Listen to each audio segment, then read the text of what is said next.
दोस्तों नमस्कार, मैं हूं राकेश और मेरी उपस्थिति इस समय जौनपुर के बरसठी क्षेत्र के हरद्वारी ग्राम सभा में है। मेरे सामने आप देखेंगे तो भीम आर्मी का जो है एक बोर्ड आपको दिखेगा।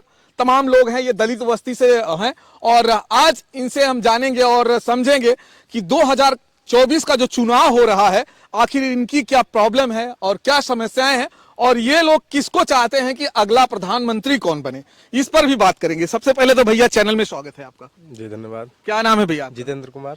क्या कहेंगे, 2024 का चुनाव होने वाला है और बहुत ही नजदीक है, अप्रैल में शायद ये चुनाव जो है हो जाएगा। क्या कहना चाहते हैं इस चुनाव को लेकर? आप क्या कहना चाहते हैं? चुनाव का मुद्दा सिर्फ राम मंदिर से बनाया जा रहा है। ये हमारी बेरोजगारी, शिक्षा पे, अस्पतालों पे होना चाहिए। ये चुनाव सिर्फ मंदिर से नहीं चलेगा। हमारा चुनाव प्रक्रिया में आगे जो प्रधानमंत्री जाना चाहता हूँ बहन कुमारी मायावती के साथ। बहन कुमारी मायावती को चाहते हैं कि वो जो है अगली प्रधानमंत्री बने। आप क्या नाम है आपका? जी, अगली प्रधानमंत्री बहन कुमारी मायावती बनना चाहिए। क्यों बहन कुमारी मायावती बननी चाहिए और क्यों जो है आप मोदी से क्यों नाराज? नहीं, मोदी सब उल्टा पुल्टा काम कर रहे हैं। उल्टा कुछ बताएंगे आप? ये राम मंदिर ये बनवा रहे हैं, उसकी जगह पे दूसरा कुछ खुलवाएं, स्कूल खुलवाएं, मेडिकल कॉलेज खुलवाएं, सब कुछ खुलवाएं। और इसीलिए जो है अभी कोई भी जो है लड़के लोग, स्टूडेंट लोग जाते हैं कहीं पेपर देने, सबको टीटी वगैरह सब चेक कर लेते हैं, लेकिन ऐसे पे सब ट्रेन जो है फ्री करवा रहे हैं। बताइए, ये सब गलत है ना। एजुकेशन के बारे में कुछ जो करिए। सरकार एजुकेशन के बारे में सोच नहीं रही है। चलिए, राम मंदिर की बात आपने कहा, तो ये सरकार नहीं बना रही है, ये लोगों ने अपने पैसे से बना रहे हैं। इसमें सरकार की तो कोई पैसे नहीं लग रहा है। सरकार के पैसे नहीं लग रहे हैं, हमारे पैसे लग रहे हैं सर ना। हमारे पैसे शिक्षा पे, बेरोजगारी पे लगने चाहिए ना। लेकिन लोग जो पैसे दे रहे हैं अपनी आस्था के ऊपर दे रहे हैं, अगर वो मंदिर बना रहे हैं तो उसमें गलत क्या लग रहा है? तो सर हमें आस्था से हमें कोई प्रॉब्लम नहीं है। जिसकी जो आस्था है वो अपना कर रहा है। तो वही लोग तो उसमें पैसे दिए हैं ना। कानून व्यवस्था बढ़िया होनी चाहिए सर ना। हम 5 किलो अनाज ले रहे हैं, हमारा 25 किलो 1 कुंटल अनाज सांड खा ले जा रहा है, तो हम 5 किलो अनाज लेकर क्या करेंगे? हमारा एक कुंटल तो एक खा ले जा रहे हैं सांड। तो सांड की समस्या आपको है, तो सांड आखिर छोड़ा कौन है? लोगों ने ही तो छोड़ के रखा। लोगों ने ही छोड़ के रखा है। सभी सरकार में इतना नहीं था जितना इस सरकार में हो रहा है।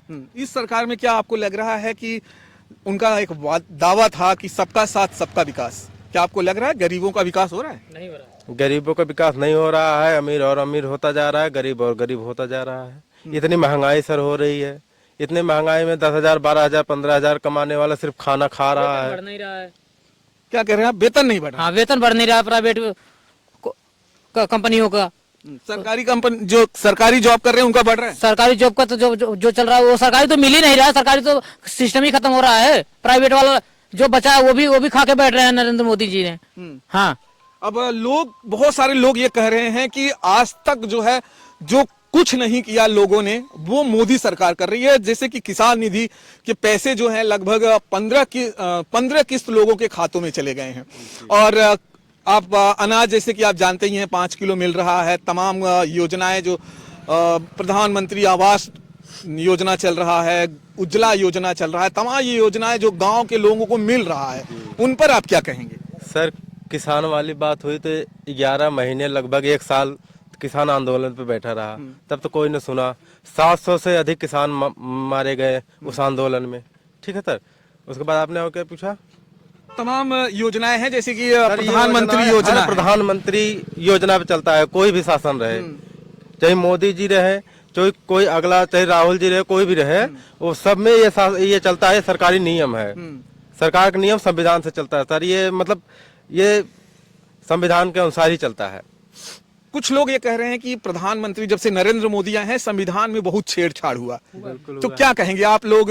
संविधान पे बहुत ज्यादा छेड़छाड़ हुआ है, आपको भी ऐसा लग रहा है? जी बिल्कुल लग रहा है सर, छेड़छाड़ हुआ है और हो भी रहा है। बाबा साहब अम्बेडकर के लिखे संविधानों पर कहीं न कहीं अगर कहा जाए तो बीजेपी थोड़ा सख्त है, कुछ न कुछ चेंजिंग हमेशा लाती रहती है। जी, हमेशा चेंजिंग ला रही है। तो क्या वो जो चेंजिंग करते हैं कभी न वो समाज की आवश्यकताओं के हिसाब से चेंजिंग होती है। और बाबा साहब अम्बेडकर ने ये संविधान में इसीलिए बना के रखा था कि आने वाले दिनों में कुछ ऐसी जरूरतें पड़ेंगी जिसपे हमें जो है संशोधन करना होगा, इसीलिए उन्होंने संशोधन के नियम भी बना के रखे। नहीं, हमसे बताइए ये अयोध्या राम मंदिर, इससे हमसे क्या जरूरत है बताइए। इसकी जगह दूसरा कुछ खुला होता तो बेटर था ना। बाबा साहब ने ये थोड़ी कहा था। बताइए, इससे एजुकेशन के बारे में हम जो है हमें जानकारी मिलनी चाहिए ना, हमसे उससे क्या मतलब है। अब अयोध्या के कुछ लोग तो ये भी बोल रहे हैं कि अगर एजुकेशन की बात हो तो हमारे यहाँ जो है अच्छे अच्छे कॉलेज भी बन गए हैं, तमाम अच्छी अच्छी व्यवस्थाएं बन गई हैं। तो कौन बताया, उसे बताइए, जरा बात कराइए। कौन है जो बता रहे हैं भैया हमारे यहाँ बढ़िया बढ़िया व्यवस्था है। सर 4 बताइए। महीने रह गया, 4 महीने 5 महीने 6 महीने चुनाव रह गया है। अब जैसे जैसे चुनाव आ रहा है वैकेंसी ऐसी आ रही है। चुनाव जैसे ही खत्म होंगे 4 से 4.5 साल तक वैकेंसी बंद, फिर चुनाव आएंगे फिर वैकेंसी आएंगी, ये प्रक्रिया ऐसे चलती रहेगी।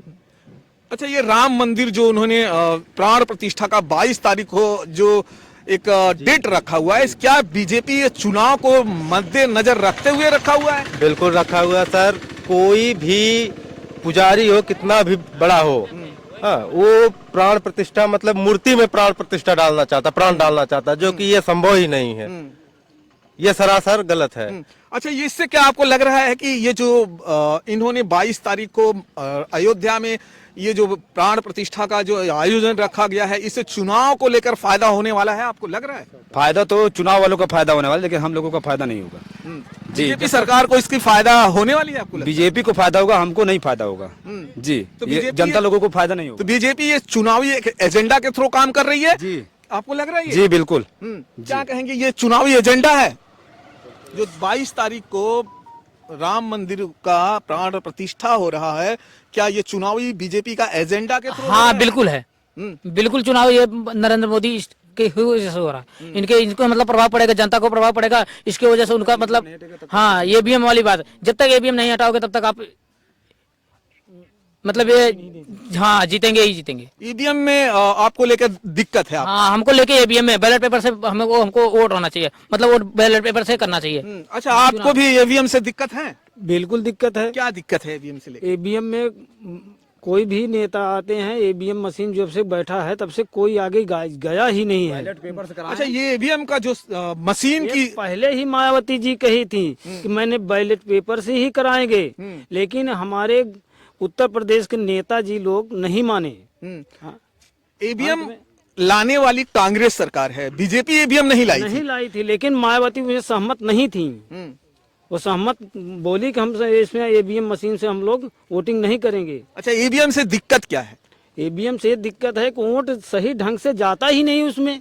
जहाँ डालते हैं इधर जाता है उधर, मालूम नहीं क्या उसमें मशीन में बैठा है, 100 वोट जाता है, 200 वोट उधर जाता है। अगर ईवीएम से चुनाव नहीं हो तो बीजेपी सरकार को फर्क पड़ने वाला है? बिल्कुल फर्क पड़ने वाला। क्या फर्क पड़ेगा? भाई अपने मर्जी हम लोग वोट देंगे, हमको जिसको चाहने वाले हैं उसको वोट देंगे। मतलब इसमें आपकी जो मर्जी है वो मर्जी नहीं चल पा रही है। क्या आपका नाम क्या है? आइए आगे थोड़ा सा आप भी बताइए, ईवीएम को लेकर आप क्या कहना चाहते हैं? हम क्या बताएंगे, ये लोग बता रहे हैं, हम नहीं बता। ईवीएम को लेकर आपके पहले क्या कहेंगे? ईवीएम सर एक मशीन है जिसमें गड़बड़ी हो सकती है और हो भी रही है, तो इसलिए हम चाह रहे हैं कि ईवीएम से चुनाव न होकर बैलेट पेपर से हो तो ज्यादा सही है जनता के अनुसार।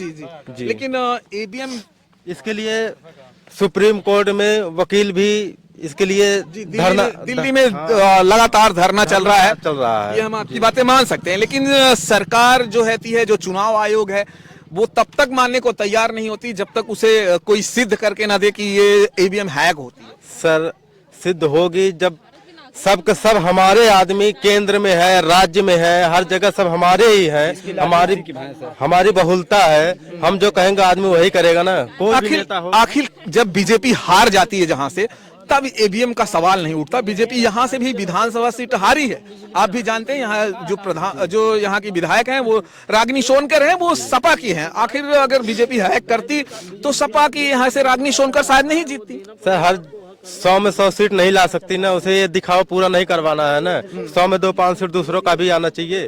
उसकी बहुलता हो रही है, 100 में 90 सीट उसके आ रहे हैं ना। तो आपका ये कहना है कि कुछ सीटों पर जो है वो गड़बड़ी करते हैं, सभी पर नहीं करते हैं? अब सभी पे करते हैं सर, करते जरूर हैं गड़बड़ी।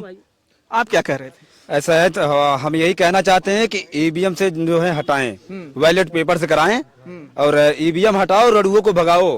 बात सौम सीधी एक बात है। इसके बाद हाँ, ईवीएम हटाओ, रड़ुओं को भगाओ, दोनों रड़ुओं को। हाँ, चलिए कुछ यहाँ पे माताएं हैं, उनसे भी बात करेंगे आखिर ईवीएम को लेकर इनकी क्या दिक्कत। दादी बहुत पुरानी है, क्या दादी क्या कहना चाहती हैं? आज तक मशीन से अभी वोट पड़ रही है, पहले जमाने में जो है वो पेपर पर ही वोट पड़ता था। हाँ। तो क्या कहेंगी आप, वही बैलेट पेपर पे ही होना चाहिए या मशीन से होना चाहिए? चलिए नहीं बोल पा रहे हैं तो इनसे पूछेंगे थोड़ा। नहीं बोले, चलिए ठीक है, नहीं आप पूछिए। बहुत सारे लोग हैं जो ईवीएम का विरोध कर रहे हैं। हाँ। आप क्या कहती हैं?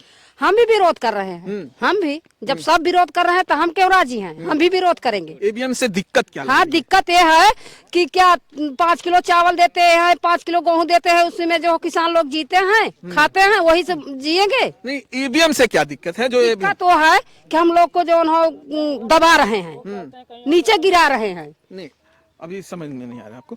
ईवीएम जो मशीन है, मशीन से वोट देना नहीं, मशीन से नहीं देगा। मशीन से नहीं देंगे, नहीं, वो बैलेट पेपर से देंगे। हाँ। तो मशीन में क्या दिक्कत आ रही है? मशीन में वो गड़बड़ा देते हैं, वोट जो हो डालो कहीं और जाता है कहीं, इसीलिए हम लोग को दिक्कत है। तो आप बैलेट पेपर से दिक्कत नहीं आएगी? नहीं, लेकिन बैलेट पेपर में भी तमाम दिक्कत होती थी। बैलेट पेपर में लोग जो है ना वोट नहीं पड़ने देते थे, खास करके दलित वर्गों का वोट पहले ही से पड़ जाता था।